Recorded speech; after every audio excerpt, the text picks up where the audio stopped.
रहे हैं Shivani recording studio की शानदार प्रस्तुति। तोहर बाल तोहर चाल छोटा टमाटर जना गाल टमाटर जना गाल। एक बेर ले लियो दू बेर ले लियो बचर खसा देबो। एक बेर ले लियो दू बेर ले लियो बिगड़ गेलो सब बात यो छोड़ू न यो तोहर बाल तोहर चाल छोटा टमाटर जना गाल।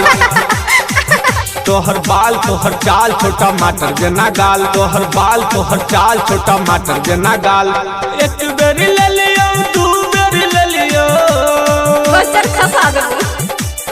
एक बेर ले लियो दू बेर ले लियो बिगड़ गेलो सब बात यो छोड़ू न यो तोहर बाल तोहर चाल छोटा टमाटर जना गाल। तोहर बाल तोहर चाल छोटा टमाटर जना गाल। तोहर बाल तोहर चाल छोटा टमाटर जना गाल। तोहर बाल तोहर चाल छोटा टमाटर जना गाल टमाटर जना गाल टमाटर जना गाल टमाटर जना गाल टमाटर जना गाल। आप सुन रहे हैं शिवानी रिकॉर्डिंग स्टूडियो की शानदार प्रस्तुति।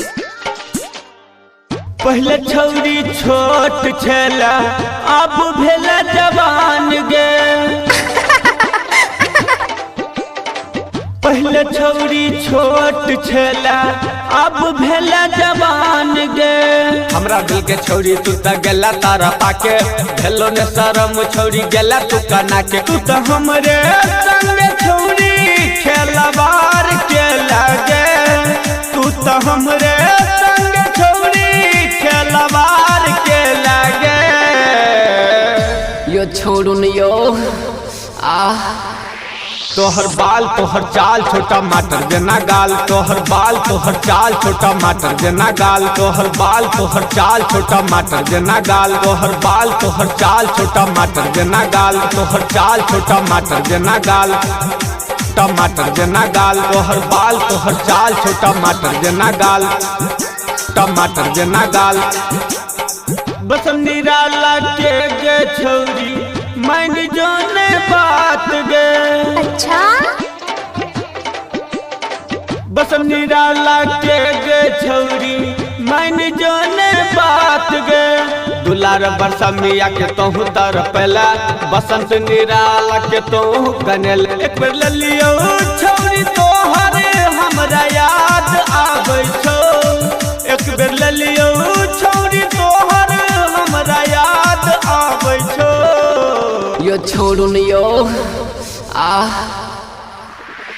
तोहर बाल तोहर चाल छोटा टमाटर जना गाल। तोहर बाल तोहर चाल छोटा टमाटर जना गाल। तोहर बाल तोहर चाल छोटा टमाटर जना गाल। आप सुन रहे हैं शिवानी रिकॉर्डिंग स्टूडियो की शानदार प्रस्तुति। टमाटर जना गाल। तोहर बाल तोहर चाल छोटा टमाटर जना गाल। तोहर बाल तोहर चाल छोटा टमाटर जना गाल। तोहर बाल तोहर चाल छोटा टमाटर जना गाल।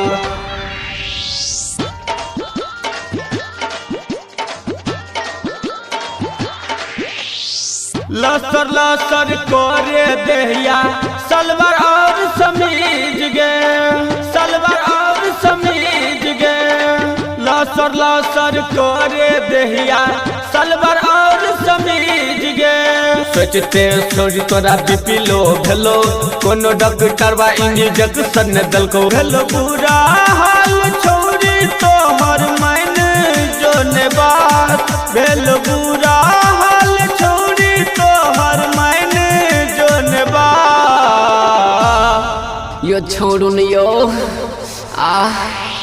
तोहर बाल तोहर चाल छोटा टमाटर जना गाल जना गाल। तोहर बाल तोहर चाल छोटा टमाटर जना गाल। तोहर बाल तोहर चाल छोटा टमाटर जना गाल। तोहर बाल तोहर चाल छोटा टमाटर जना गाल। तोहर बाल तोहर चाल छोटा टमाटर जना गाल। तोहर बाल तोहर चाल छोटा टमाटर जना गाल। तोहर बाल तोहर चाल छोटा टमाटर जना गाल। शिवानी रिकॉर्डिंग स्टूडियो गौर गामा चौक।